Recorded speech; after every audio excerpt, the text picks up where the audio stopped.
En medio de gritos de incidentes, 3 jueces del Tribunal Contencioso Electoral resolvieron remover a Fernando Muñoz como presidente del organismo y en su lugar se designó a Ivonne Coloma. El tablero político electoral sigue armándose en el país. Ya se definieron varios binomios presidenciales que buscarán llegar a Carondelet en 2025. Según datos proporcionados por el bloque de seguridad, desde el 1 de julio al 11 de agosto se registra una disminución del 42% en muertes violentas en el Cantón Durán, provincia del Guayas. En lo internacional, en Brasil, presidente Lula da Silva decreta 3 días de luto por el fatal accidente de avión, donde 62 personas perdieron la vida. Aún se investigan las causas del accidente. Y en los deportes, orgullo ecuatoriano. Arribaron a nuestro país los atletas que obtuvieron medallas en los Juegos Olímpicos 2024. A su llegada fueron bienvenidos con un arco de agua.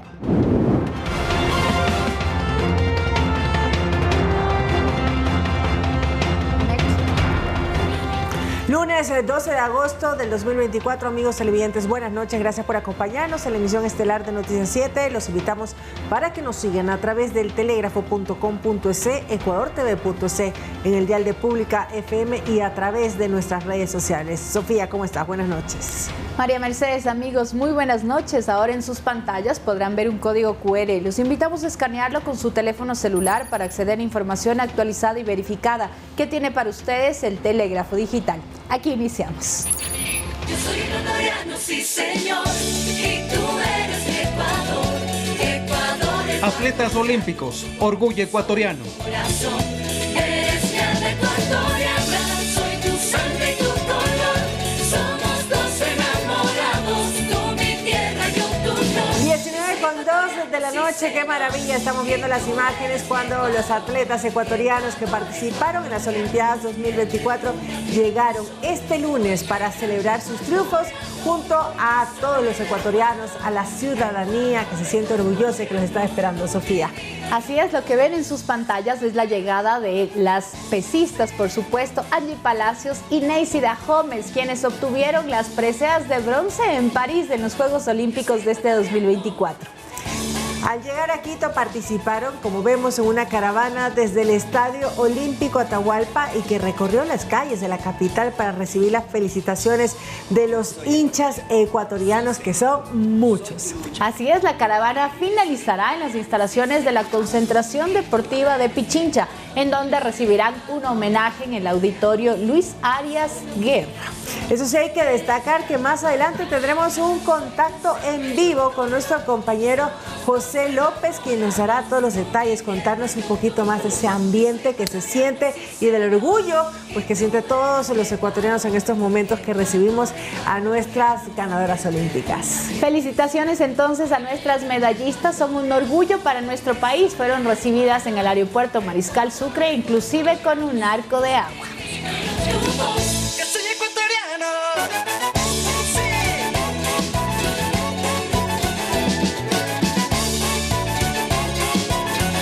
Yo soy ecuatoriano.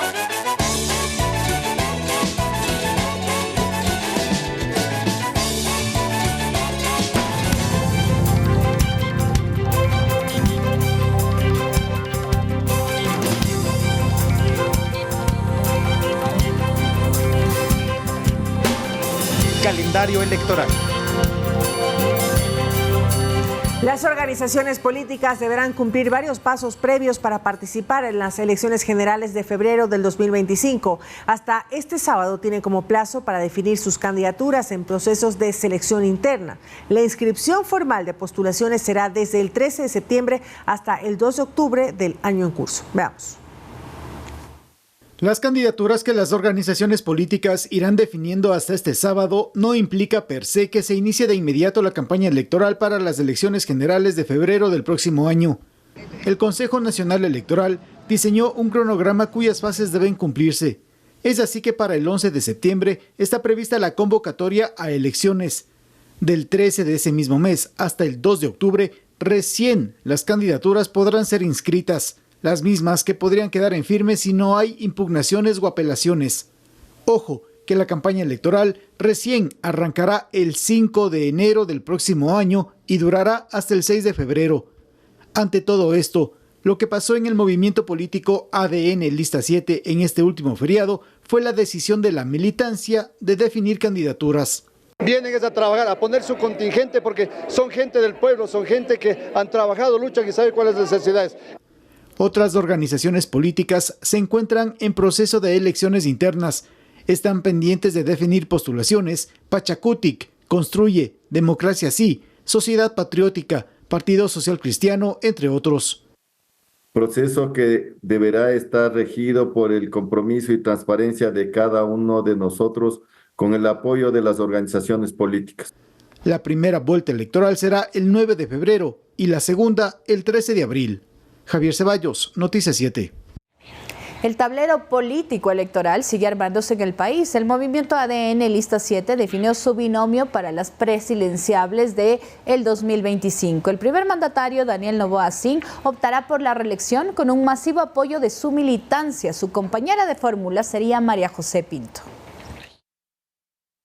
Para el actual presidente y precandidato a la reelección, Daniel Noboa Sin, quien goza actualmente de una aceptación popular superior al 55% a escala nacional, según varias encuestas, empieza un trabajo desde cero, con un objetivo principal. Porque la búsqueda de esa justicia continúa, la búsqueda de esa justicia tiene que reforzarse con una reelección. Hemos puesto como familia, y yo personalmente he puesto todo el corazón en esta búsqueda de justicia, todas mis ganas, toda mi fuerza, toda mi juventud en esa búsqueda de justicia. Ratificó que su preparación política no se forjó en meses previos a la última contienda electoral en el 2023. Data desde hace más de 20 años, cuando vio el trabajo desinteresado de sus padres en buscar un mejor porvenir para los ciudadanos. Con esa preparación, hoy por hoy, Daniel Noboa es el presidente más joven de la historia del país y quien busca la reelección para garantizar así una estabilidad política luego de que el expresidente Guillermo Lasso no pudo cumplir con su mandato, decretó la muerte cruzada, cesó la asamblea y llamó a elecciones anticipadas. Este proyecto empieza hace más de 20 años. Este proyecto empieza desde un ángulo diferente, desde un ángulo de un hijo que veía a sus padres servir a un país, desde un ángulo también de observador, de soporte, intentar de ser un apoyo y posteriormente hasta jefe de campaña fui hace 18 años. Para Daniel Noboa Sin, es momento de que el país opte por la continuidad, porque todo lo trabajado no debe perderse. Tienen que comunicar también de que esto es el principio de una transformación más grande, de que recién llevamos 9 meses, pero que debemos de consolidar este proyecto político, de consolidar esta, no solo candidatura, esta transformación y esta búsqueda de justicia hasta lograrlo. La precandidata a la vicepresidencia, María José Pinto, fue tajante al señalar que no debe existir espacio para los grupos políticos que buscan el caos y el atraso nacional. Su objetivo es claro, desestabilizar el país y conseguir impunidad para sus líderes sin importarles el bienestar de todos los ecuatorianos. Su trabajo y del gobierno en sí se enfocará en 4 pilares, manifestó Pinto: en generar esperanza, más seguridad, potenciar la productividad y propiciar mejores oportunidades para todos. Javier Ceballos, Noticias 7. Anabela Sin encabeza la lista de asambleístas nacionales por el movimiento ADN Lista 7. Los postulantes al Parlamento por esta agrupación política buscarán que la Asamblea Nacional deje atrás el show y las trabas politiqueras que no ayudan a la gobernabilidad del país. El movimiento de gobierno definió en su última convención nacional realizada en Quito la lista de los candidatos que irán por una curul en la Asamblea Nacional periodo 2025. La doctora Anabela Sin encabeza la lista de legisladores nacionales. Propuso a su militancia y a los electores tomar una decisión que apunte a consolidar un legislativo diferente, que ayude a la gobernabilidad sin cálculos políticos y sin que se constituya una traba para el logro de los grandes objetivos nacionales. Y eso lo hemos vivido en estos últimos 9 meses. No se puede hacer cambios, no se puede trabajar en un país cuando tenemos que enfrentarnos a personas que prefieren ver arder el país y reinar sobre sus cenizas. Especialmente sostuvo Anabela Asín que ADN se consolidará como una bancada transparente, sin agendas ocultas, por el bien del país. Necesitamos, para fortalecer al gobierno, consolidar una asamblea fuerte y que esté comprometida para sacar adelante a nuestro país. Que no parte con criminales, que no pretenda censurar a los ministros que están trabajando, desenmascarando corrupción, y que no se estanque en intereses particulares. Desde el oficialismo, la actual asamblea ha sido señalada por ser un escenario donde la conformación de una mayoría móvil solo ha servido para no dejar trabajar al gobierno. Constantes han sido sus convocatorias de comparecencias a ministros de Estado a las diferentes comisiones legislativas.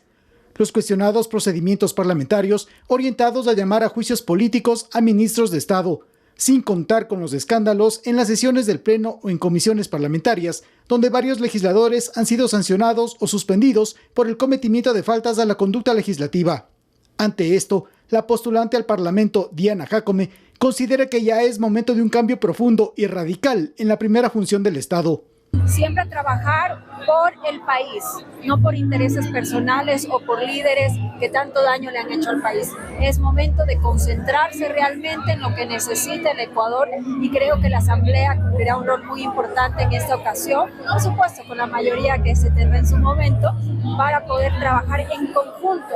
El Ecuador necesita, por supuesto, personas honestas, personas trabajadoras y capaces en esta función del Estado que es la Asamblea Nacional. Entre otros, los precandidatos a la Asamblea por el movimiento ADN son Nils Olsen, actual ministro de Turismo, Sade Fritchi, ministra de Ambiente, y Esteban Torres, actual viceministro de Gobierno. Javier Ceballos, Noticias 7. Por su parte, el movimiento Revolución Ciudadana nombró también a sus precandidatos presidenciales, lo que deja sin piso la denominada Alianza de las Izquierdas, que tenía en teoría buscar un postulante en común con miras a las elecciones de febrero de 2025. Según analistas políticos, dicha alianza no podía prosperar debido a la división que se hizo notoria desde la primera reunión. El pasado 10 de agosto, el movimiento Revolución Ciudadana anunció a sus precandidatos presidenciales que buscarán llegar a Carondelet en las generales del 2025. Se trata de Luisa González, quien ya perdió las pasadas elecciones, y a ella se suma un rostro conocido, Diego Borja, economista de 60 años de edad, quien ya fue ministro coordinador de la política económica en 2008 en el gobierno de Correa, pero que en 2012 rompió relaciones con dicho partido, después de que el entonces canciller Ricardo Patiño lo acusara de entregar firmas falsas al CNE para inscribir a su movimiento Poder Ciudadano. Lo cual, por supuesto, tendrá que ser incluso probado en los tribunales, porque aquí nadie está por encima de la ley. Por más canciller y por más Patiño que sea, no está por encima de la ley. Incluso Borja protagonizó protestas en contra del gobierno de Correa en 2015. ¡Fuera, Correa, fuera! Borja también fue director de la Secretaría Económica del ALBA y el mismo Hugo Chávez resaltó su participación. Con nuestro querido compatriota Diego Borja, él ha sido designado en la más reciente cumbre del ALBA, de la Alianza Bolivariana, recordémoslo, como coordinador general en toda la materia económica. En esa presentación también estaba Nicolás Maduro, criticado por manipular las elecciones en Venezuela. Según el analista político Rodrigo Jordán, su historial al lado del chavismo le restaría votos para la siguiente contienda electoral. El ecuatoriano tiene mucha resistencia a lo que pueda ocurrir o lo que está ocurriendo en Venezuela y pueda replicarse en Ecuador, que finalmente el ecuatoriano a este día prefiere votar por alguien más equilibrado o de derecha, lo cual nos habla de una clarísima crisis de las izquierdas, empezando por el movimiento más hegemónico que es Revolución Ciudadana. Sin embargo, para Jordán eso no es todo, pues la participación de Borja podría fraccionar al correísmo. No solo que no va a arrastrar muchos votos, sino que va a fraccionar aún más a nivel interno a este partido. Por estas razones añade que la pretendida alianza de las izquierdas quedaría sin piso. Reunión que fue propuesta por la misma Luisa González. Porque ya vimos que en esta primera y única reunión ya existía divisiones. En todo caso, dicho movimiento tendrá que inscribir oficialmente su candidatura en el Consejo Nacional Electoral. Hasta que eso ocurra, según el analista político, todo puede pasar. Edison Saavedra, Noticias 7. En medio de gritos e incidentes, 3 jueces del Tribunal Contencioso Electoral removieron a Fernando Muñoz como presidente del organismo y en su lugar se designó a Ivonne Coloma. Muñoz interrumpió la sesión, a la cual calificó como reunión de amigos. La fuerza policial que nos ayude, por favor, sí. A la señora asesora de la presidencia. En este momento, por favor, la fuerza policial. La sesión se dio en medio de gritos y atropellos. Una nueva mayoría en el Tribunal Contencioso Electoral, conformada por... Gracias amigos por su sintonía. Continuamos con el desarrollo informativo. 2 centavos por galón es el reajuste del precio para las gasolinas Extra y Ecopaís que se aplicará en el mes de agosto de este año. El costo de las gasolinas Extra y Ecopaís pasaron de $2.75 a $2.77 por galón en todas las estaciones de servicio del país. Estabilización, precios combustible. La información ya fue colocada en los letreros de las diferentes estaciones de servicio con los nuevos valores, tanto de la gasolina extra como de la Ecopaís, que registran un reajuste de 2 centavos por galón y pasaron de $2.75 a $2.77. Nosotros tenemos 2,76 y la otra décima ya la aproxima a 2,77, que es el precio que ejecutivamente ya está decretado. Esto en cumplimiento del decreto ejecutivo número 308 suscrito por el presidente de la República, Daniel Noboa, mediante el cual se oficializó el esquema de estabilización de precios o bandas de los combustibles antes mencionados. Con el sistema actual, el costo no puede subir más del 5% mensual, pero en cambio puede bajar hasta un 10%. Todo esto en función del precio internacional del petróleo. Para mi punto de vista no me afecta mucho en realidad. Y es algo que nos toca. Como ustedes saben, el ITT cerró, entonces todo va a subir, porque es una fuente de hidrocarburos para nosotros, que para todo el Ecuador no, en el cual si es que cierra el ITT, no hay crudo, no tenemos de dónde sacar hidrocarburos, obviamente va a subir la gasolina. No es que nos afecte tanto, pienso que hay transportistas que se benefician de eso, como el transporte público, entonces pienso que es acoplarnos a los precios que nos imponen, que aún así siguen siendo un poco económicos. Ecuador registra la tercera gasolina más barata de la región, después de Venezuela y Bolivia. Rommel Garzón, Noticias 7.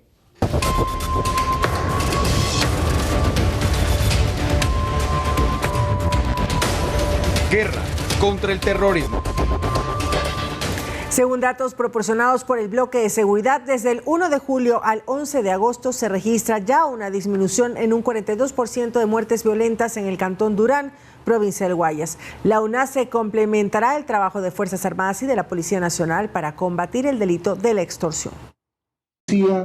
Inició la semana con una nueva evaluación del trabajo ejecutado por el bloque de seguridad a escala nacional y en las zonas que se encuentran en estado de excepción. Por ejemplo, en el cantón Durán, provincia del Guayas, desde el 1 de julio hasta el 11 de agosto, las autoridades registran una disminución del 42% de homicidios intencionales. En Manta, provincia de Manabí, en cambio, desde el 6 de junio al 11 de agosto, las muertes violentas bajaron en un 67%. A escala nacional, del 1 de enero hasta este domingo, los hechos de violencia bajaron en un 18%, según detalló Lionel Calderón, viceministro de Seguridad Ciudadana. 9 de cada 10 de estos eventos están vinculados a la violencia criminal. El comandante de la policía, Víctor Zárate, evaluó de la siguiente manera el trabajo ejecutado hasta el momento en el cantón Durán. En julio se registraron en el año anterior 65 homicidios intencionales. En el 2024, con el accionar, el implemento y el compromiso del bloque de seguridad, se registran 36 homicidios intencionales. La milicia, según el jefe del Comando Conjunto de Fuerzas Armadas, Jaime Vela, ha ejecutado hasta la fecha más de 195,000 operativos. De ellos, 119,000 son operaciones CAMEX. Para las autoridades, es fundamental la información que puedan proporcionar los ciudadanos para desmantelar organizaciones delictivas y terroristas. Tenemos que sumar nuestras acciones hasta que Ecuador sea una sola fuerza en contra de los grupos armados organizados, de los grupos terroristas y en contra de la corrupción. El ministro de Defensa, Giancarlo Lofredo, informó que se profundizará el trabajo de control al delito de la extorsión, con apoyo conjunto de Fuerzas Armadas, Policía Nacional y respaldo de la UNACE.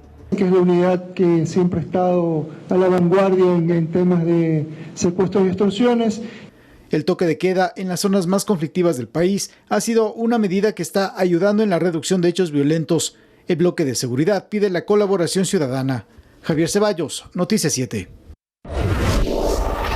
Cambiamos de ámbito informativo. Según información del Servicio de Rentas Internas, la recaudación del impuesto al valor agregado IVA alcanzó $1.142 millones en junio de este año. Se trata de un incremento de 66.7% con relación a julio del año anterior. La recaudación con este impuesto alcanzó los cerca de $685 millones.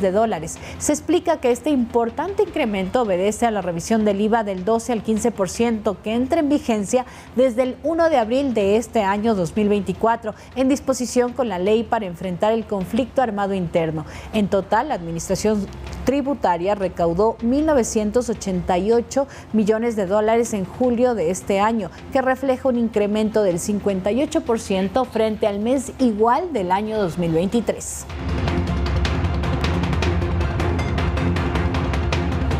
Los trabajadores que laboren bajo relación de dependencia y que hayan solicitado la acumulación del 14º sueldo deberán recibirlo hasta el 15 de agosto. Este sueldo adicional puede ser una oportunidad para mejorar las finanzas, según expertos financieros. El 14º sueldo, también conocido como bono escolar, equivale a un salario básico unificado, que actualmente está fijado en $460. Este ingreso adicional usualmente es utilizado para cubrir gastos escolares como útiles, uniformes y matrículas, pero también puede ser una excelente oportunidad para reforzar hábitos de ahorro y planificación financiera, según el experto en la materia, Leopoldo Báez. Y tal vez con eso se compra más adelante algo que le gustaba y que todavía no le alcanza. Pero es muy importante porque si no lo sufrimos ahora, lo vamos a sufrir en 20 o 30 años de una manera mucho peor.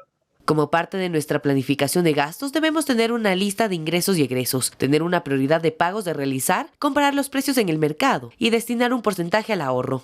Pero si hablamos con un banco, una institución financiera, una institución de manejo de inversiones, uno puede programar qué quiere hacer y no necesita ahorrar grandes dineros, pero tal vez ser consistente y mensualmente poner unos pocos dólares que a través de 10 o 20 o 30 años. Estos consejos pueden sonar sencillos, pero mantenernos en el tiempo puede ser complicado, por lo que el chief de actuaria Esteban Vargas sugiere no tomar en cuenta el monto que deseamos ahorrar. Entonces, a veces ese poquito menos de ni percibirlo ayuda un montón. Ahorros chiquitos, no sé, por ejemplo, de $50 en 30 años pueden volverse $80,000, $90,000. A veces uno no puede hacer el símil entre el efecto que tiene el interés en periodos grandes de tiempo. Hasta el próximo 15 de agosto, las empresas que mantengan empleados en la Sierra y Amazonía deben pagar el 14º sueldo a sus trabajadores según el artículo 113 del Código del Trabajo. La medida aplica para los empleados que hayan solicitado acumular este sueldo adicional. Manuela Bedón, Noticias 7. Y el regreso a clases se aproxima en la región Sierra y Amazonía. Padres y cuidadores cambiarán nuevamente sus rutinas para ajustarlas al nuevo horario de clases. ¿Cómo adaptar las horas de sueño y de comida? Le contamos en la siguiente nota. El regreso a clases significa retomar algunas rutinas como la hora de levantarse y de dormir. Para la docente Claudia Bravo, adaptar la rutina al nuevo periodo escolar de manera adecuada ayuda a los niños, niñas y adolescentes a fortalecer sus funciones ejecutivas. Son una serie de habilidades que nos ayudan sobre todo a ser efectivos en nuestra vida cotidiana. En la vida escolar existen algunos hitos como el paso del jardín a la primaria, de la educación elemental a la educación básica y finalmente el bachillerato. ¿Por qué? Porque están en una etapa en la que empiezan a generar estos nuevos vínculos sociales, ¿no? Entonces es sumamente importante mirar qué pasa, cómo se presenta. Por lo que para este regreso a clases, Bravo sugiere a los padres de acompañar a sus niños en la elaboración de una planificación con objetivos a cumplir. Y no dejar pasar, no es ya un año más, no. Cada ciclo escolar es importante porque marca algo fundamental en la vida de nuestros hijos, ¿sí? Porque marca un hito de aprendizaje en la vida de nuestros hijos y, ¿por qué no decirlo, en la vida familiar también? Entre las recomendaciones están identificar la etapa escolar y social de nuestro niño, retomar hábitos de sueño, aseo y alimentación, planificar metas y objetivos para el nuevo año lectivo. Manuela Bedón, Noticias 7.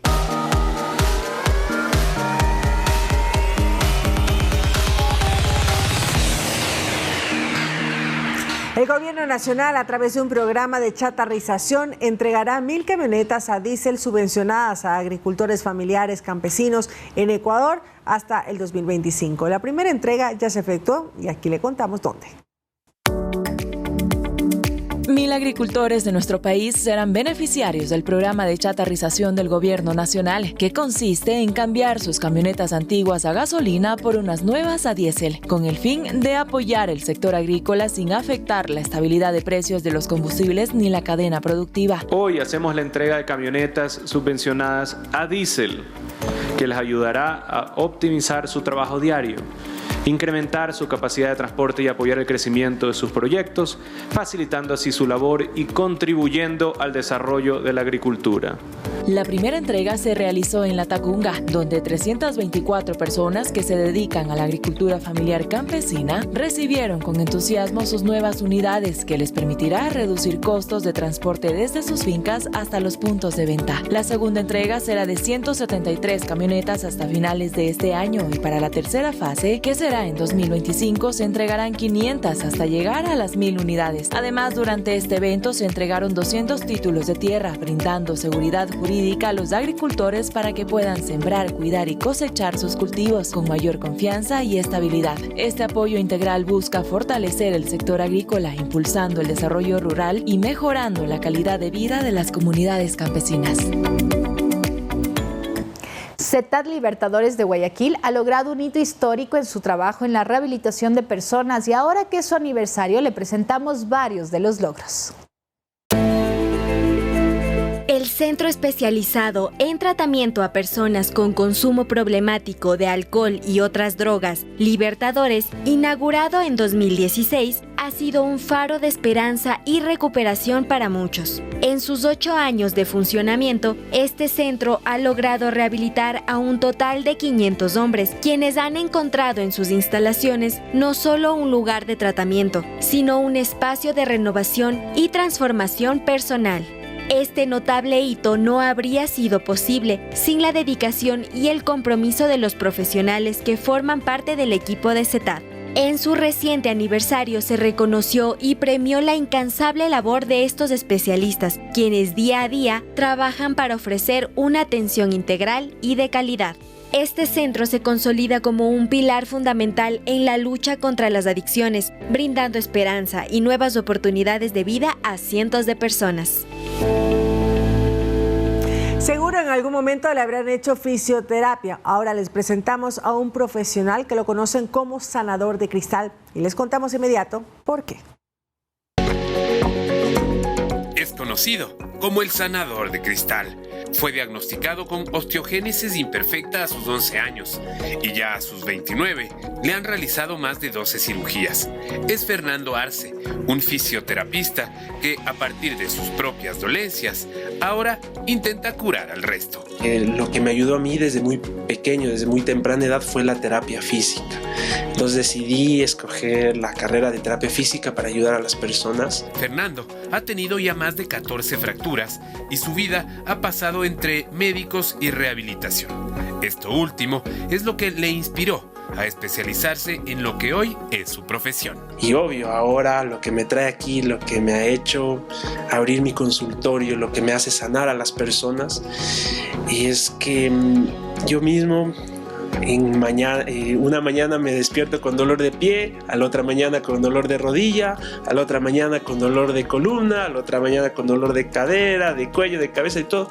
Y yo mismo me realizo técnicas y en esa semana vienen pacientes que les duele lo mismo que a mí me duele y yo sé cómo curarles. Fueron 4 años de estudio en la Universidad Católica y mucho tiempo más de autoformación, que derivan en un profesional que hoy utiliza diversos métodos de fisioterapia. Él sostiene que su mejor propaganda es el boca a boca y que, claro, sus terapias funcionan. Hay a veces que pacientes vienen que les duele la cadera y yo trato de curarles y busco el punto exacto, no solo en el paciente, sino que a veces yo trato de sentir ese dolor y encuentro el punto clave en mí para ayudarle al paciente.